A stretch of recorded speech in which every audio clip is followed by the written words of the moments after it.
Hello and welcome to Thinking Out Loud. I'm Gloria Politis, your host from LTC. And with me in the studio today is Sherry Torkos, who is a pharmacist. She is the author of 18 books and booklets and has a passion for prevention. So welcome to the studio. Thanks for having me. We're very happy to have you because you're going to tell us some very interesting things about medieval medicine, for one thing, and how to get away from antibiotics, which is something I appreciate. So tell us a little bit about how you got interested in this and why you're so passionate about it. Sure. So I've been practicing pharmacy with a holistic focus for over 25 years. I'm a graduate of the Philadelphia College of Pharmacy and Science, and I have a Bachelor of Science in Pharmacy. And the type of practice that I incorporate is more holistically oriented. So when I'm working with patients that come in to see me in the pharmacy, I do talk to them about how to use their medications properly, or in some cases, other things that they can do before they need medication, dietary changes, lifestyle. But I also integrate recommendations for using supplements, so herbs and vitamins, natural remedies, and how they can use those sometimes along with prescription medications, sometimes in place of. Really individualize my recommendations for people, though. So I talk to people about all kinds of things, from how to prevent colds and flus to how to treat the symptoms. I talk about issues with managing inflammation, arthritis, even menopause symptoms, a wide range of health issues, and I really like that opportunity that I can work with people on a more individual basis. You're interested in medieval remedies, right? So how that's did you get interested in that? Well, it's a topic that I worked with my publicist on. That something that I find personally very fascinating: the fact that we have remedies today that are very useful and very popular, but they've been used for over 1,000 years. And some of the things that we're going to talk about in our interview today, silver, mint, turmeric, these are things that have been used for over 1,000 years. And when they first started to be used, it was more of experimental, right? People would use things, they would observe how they did, was it helpful or not? But they didn't have the ways that we have today to study, to do scientific studies. Well, now today we actually know that there's good research and good science to back the benefits with many of these things. So I just find it very interesting that we're almost going full circle when we look at how we treat and approach disease. Mm-hmm. We have come from a time in the Middle Ages where plants and natural remedies were the only remedies that people had, aside from things like bloodletting and leeching and things like that. People used plants as medicine. They used silver as a medicine. Again, they maybe didn't know why it worked, but they knew it did work, and they used it to keep themselves healthy. And then plants continue to be used as medicines, and in many areas of the world, if you look at even today in China and India and many places, plants still provide the primary medicines. But here in North America, I think we got away from using plants and natural remedies with the pharmaceutical revolution, when penicillin was developed and opium and all these drugs, and we started using and relying just on drugs. But now I think we're going full circle and we're going back to those roots and using natural remedies, and there's a lot of interest in that area. Right. And Native Americans also. 100%, yeah. And in fact, the Native Americans introduced to the white man a lot of ways to prevent diseases, even scurvy and things like that a lot of people suffered with. The Pilgrims and the early explorers, they were able to learn from the Native Americans how cranberry could be used, for example, with the vitamin C to prevent scurvy, and a lot of other things. So I think there's a lot of wisdom in these ancient remedies. One of the most ancient was Hippocrates. Yes, so that's right. About Hippocrates. I'm part Greek, so. Okay, yeah, so he's a Greek physician that was born in 460 BC before Christ, and was really seen as a visionary and a pioneer of medicine, and that's why we refer to him as the father of medicine.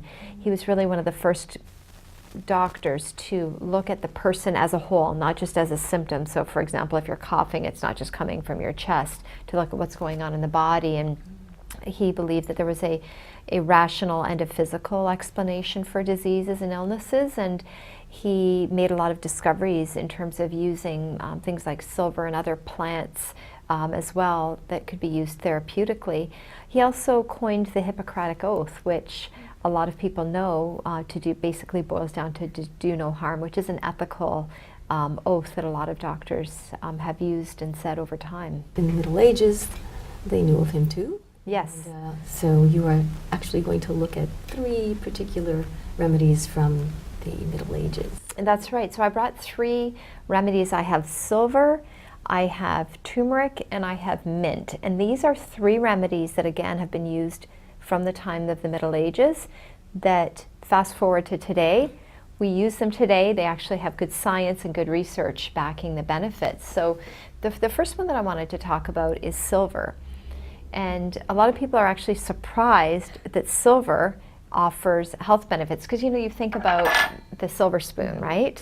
That a lot of people put on their wedding registries still today. It's an expensive item. And then there's the silver cups. These little cups for babies are often given by godparents when babies are born. And back in the medieval times, using silver actually protected people against illness, because silver is a natural antibacterial, antiviral, antifungal product, which is fast. It's a natural element, and silver is also found to a small extent in grains and medicinal mushrooms, and also in mammalian milk, and even seawater has some silver in it. But the silver cups back in the medieval times, they would store their liquids in silver cups, and it preserved them. It prevented bacterial contamination. The wealthy people would dine on silver plates, use silver forks, and they were able to get benefits from that. It was good for their immune system and for fighting off infection, which back then, before we had penicillin, a lot of people died if they developed an infection. So people that were exposed to the silver, the wealthier people, they were able to survive some of the infections that went through and eradicated thousands of people, like the bubonic plague. If you were using the silver, it seemed to offer some benefits. So they didn't know exactly how it worked, but fast forward to today, and we know that silver does indeed have very strong properties for fighting infection, and is now widely used in supplements. People take it for daily immune support. They take it for wound care. Silver is in topical products. So if you go into actually a burn center, if you've had a serious burn, one of the first things they do is they put on a silver-based cream. If you're having dental or oral surgery, sometimes they cauterize wounds with silver nitrate. When babies are born, they put silver ointment in their eyes to protect against bacterial infections. So these are still routine things that are done today, but people might not even be aware of it. But when it comes to the supplements, one of the key things is silver, taking it into making it into a format that can be utilized safely and effectively by the body. And where there was really a breakthrough in this technology was in the late 1990s, when a businessman and an entrepreneur, Stephen Quinto, found a way to take the silver ions and make them very, very tiny particle size. The smaller the particle, the greater the efficacy, because it has a greater surface area. And so he created this formula here, which is called Sovereign Silver, and it contains the bioactive silver hydrosol. What's special and unique about this is that it contains over 98% bioactive silver ions in a pharmaceutical grade water. And so people, this is being researched, lots of studies on it, and people use it for immune support, for fighting infections, and then there's a topical first aid gel, the Sovereign Silver First Aid Gel, which is great for minor wounds, cuts, burns, insect bites, things like that. So this is really the biggest advancement that we've had in silver therapy since silver has been used. So it's really have progressed. Have you ever heard of silver being? No, I haven't. So yeah, it's interesting. Yeah, that it has such a broad range of properties. We keep it in our first aid cabinet. I have an 8-year-old boy who is notoriously getting injuries and cuts and wounds and this and that. So, you know, you can just put a little bit of silver on your skin, and it comes out in a clear gel. You can see that's a clear gel. And yeah, it's very effective. So if you have a burn, you just put it on the burn right away. So women, if they're curling their hair, straightening their hair, sometimes they nick themselves on the neck.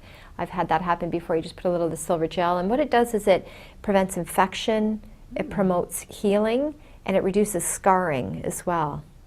Wow, that is amazing. Yeah, and it's clear. And the oral drops, the Sovereign Silver oral drops for immune support, has no taste.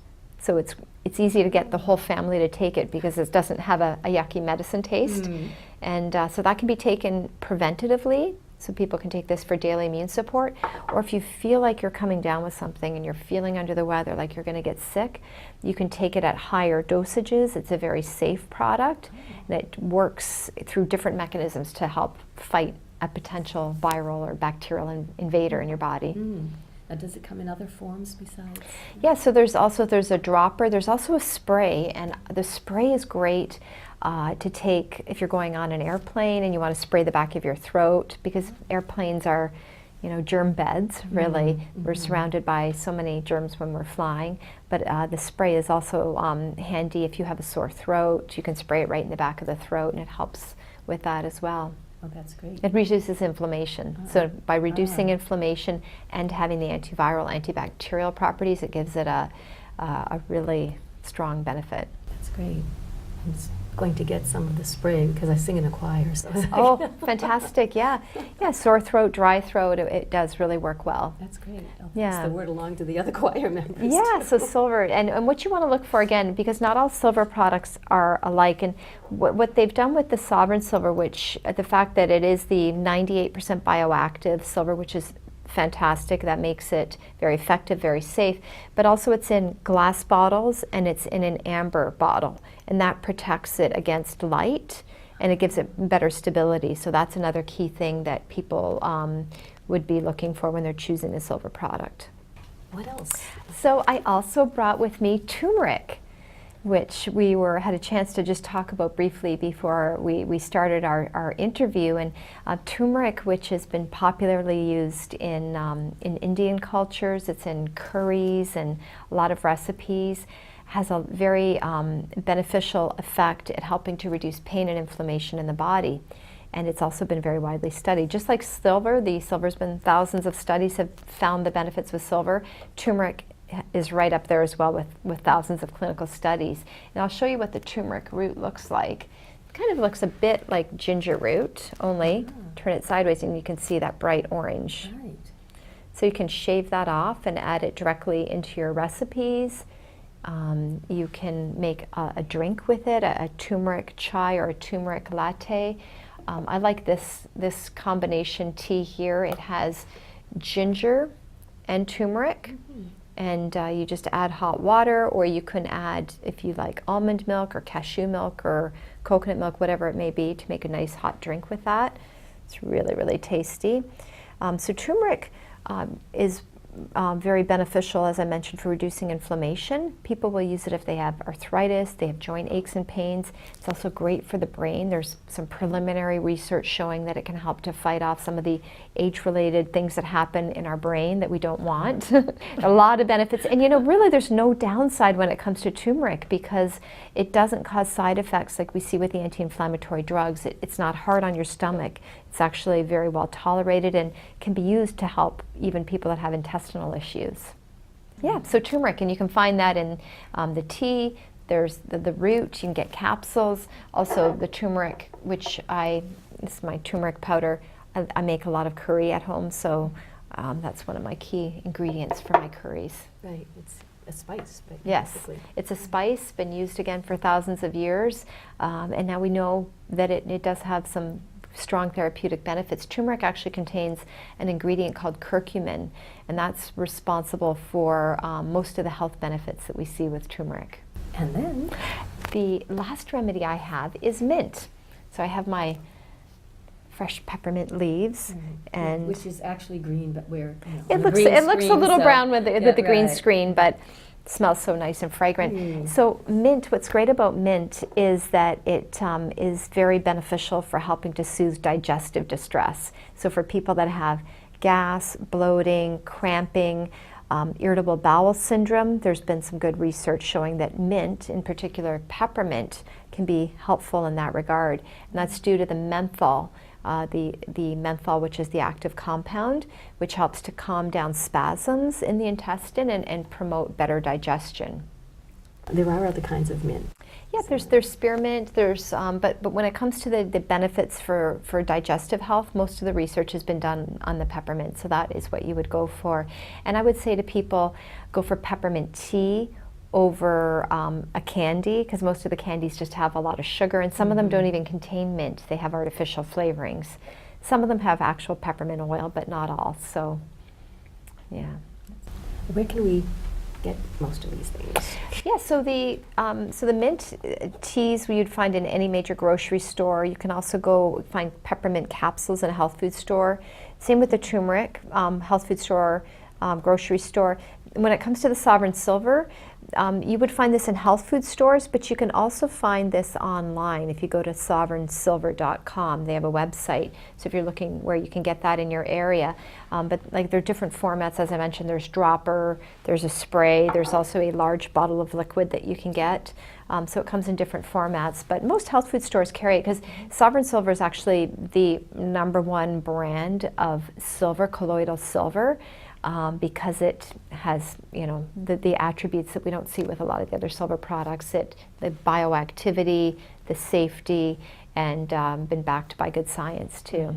So it's colloidal silver. It's colloidal silver, right, which is the type of silver that it is. And colloidal silver has been around for,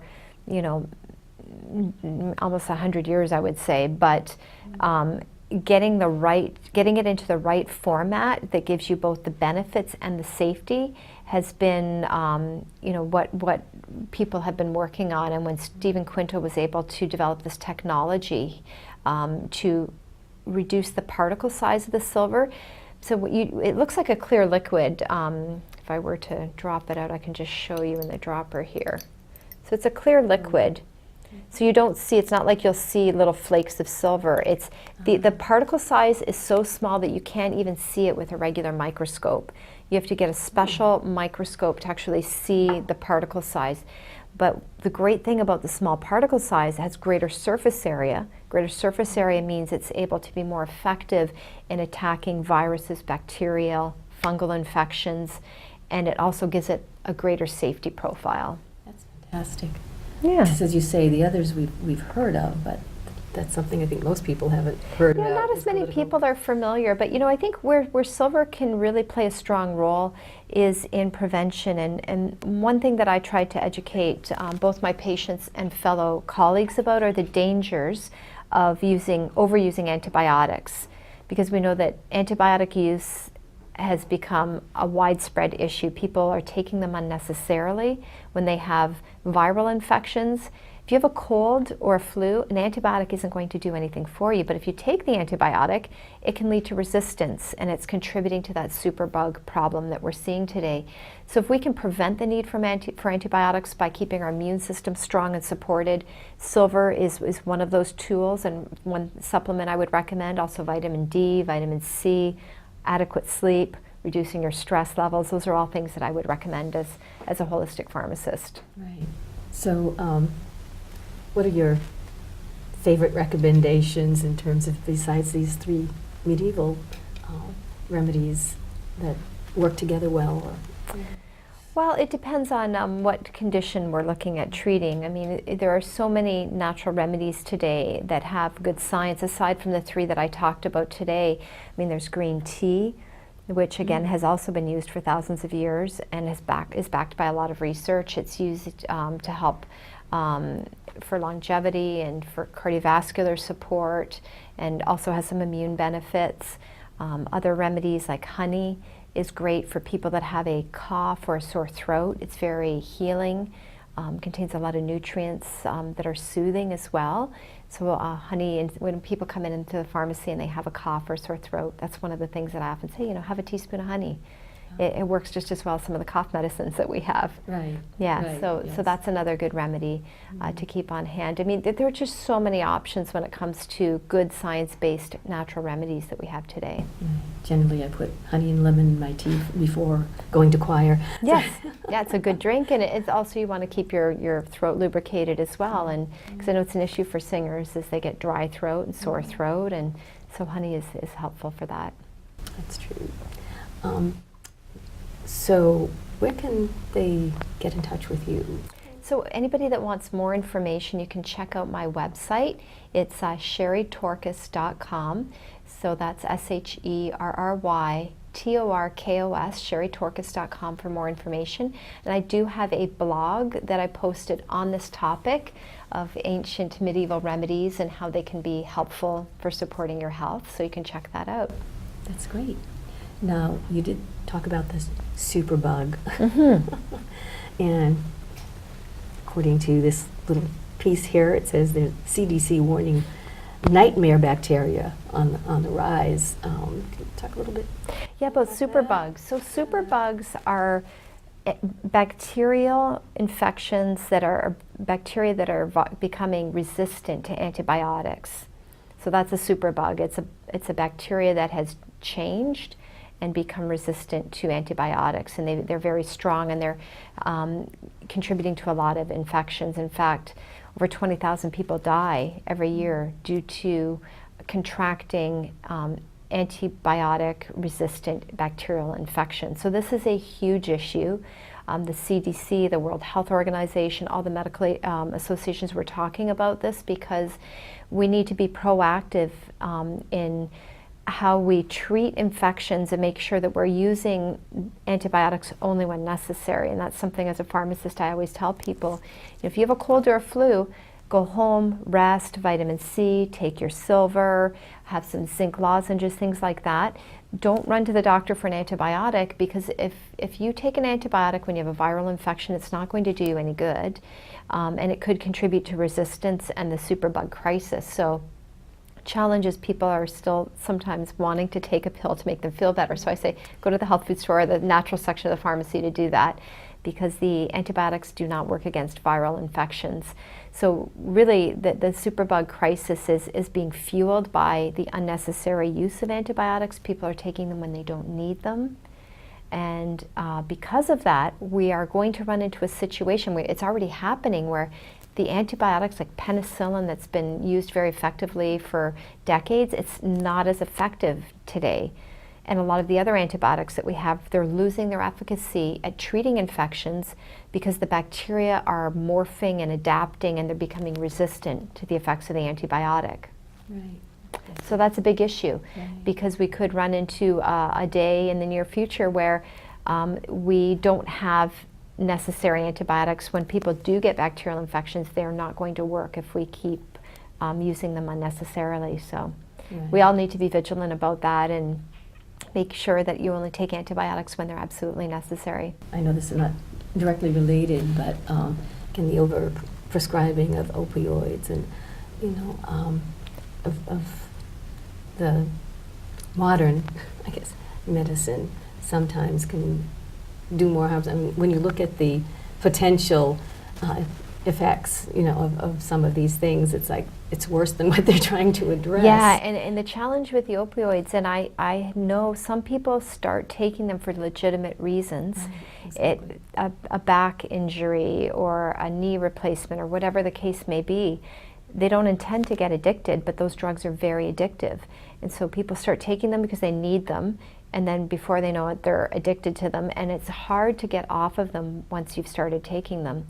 So that's another category of drugs that I really believe should only be used when absolutely necessary, shortest period of time, lowest possible dosage, because you can run into the downside. When you use more natural remedies, there are fewer problems. They don't have the serious side effects that we see with some of their prescription counterparts. For example, with turmeric, very good for helping with pain and inflammation. It's been compared to the anti-inflammatory drugs, but yet it does not cause the upset stomach, the bleeding, the ringing of the ears, or the other issues that we see with those Right. prescription products. Right, and I remember reading among your information that psoriasis and eczema, for instance, can be helped by these kinds of things. That's I right. have psoriasis, so I'm really interested Yeah, in that. turmeric, because it's anti-inflammatory. Also for psoriasis, I recommend essential fatty acids because they're also anti-inflammatory.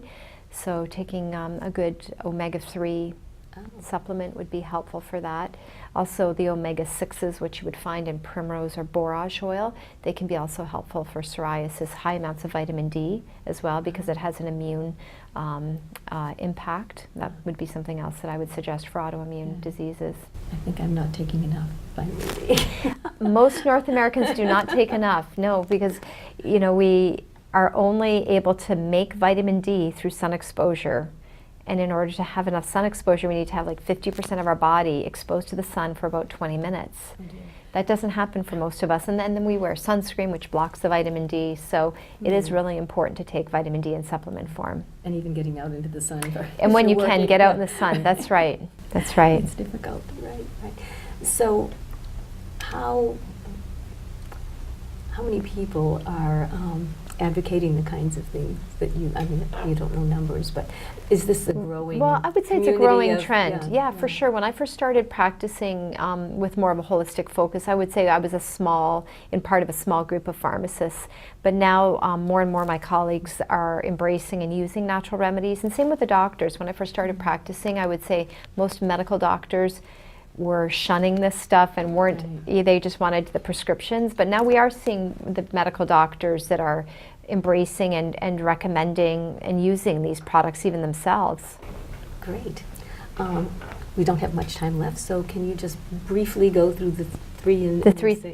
Okay, so let's do a summary with what we talked about. In terms of the 3 medieval remedies that I was talking about, so these are again remedies that have been used since medieval times, now validated by modern science. The first one I talked about was silver, and silver, which we have the silver spoon, born with a silver spoon in your mouth, gave you some health benefits, and now we know that silver, through science, has been shown to have very powerful antibacterial, antiviral, antifungal properties. It also helps to reduce inflammation.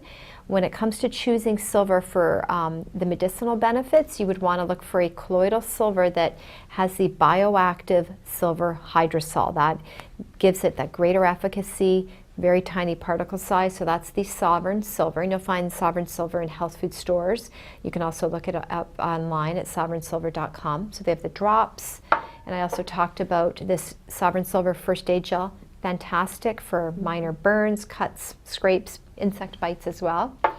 We talked about turmeric and how turmeric can be very helpful for reducing inflammation, managing minor aches and pains. So you can have turmeric in tea form or capsules or even use the powder. And then last we talked about mint, which mint is fantastic for soothing digestive distress. So if you have gas, bloating, cramping, irritable bowel, things like that, peppermint in particular can be very helpful for soothing digestive distress. This has been so informative. Thanks for having me.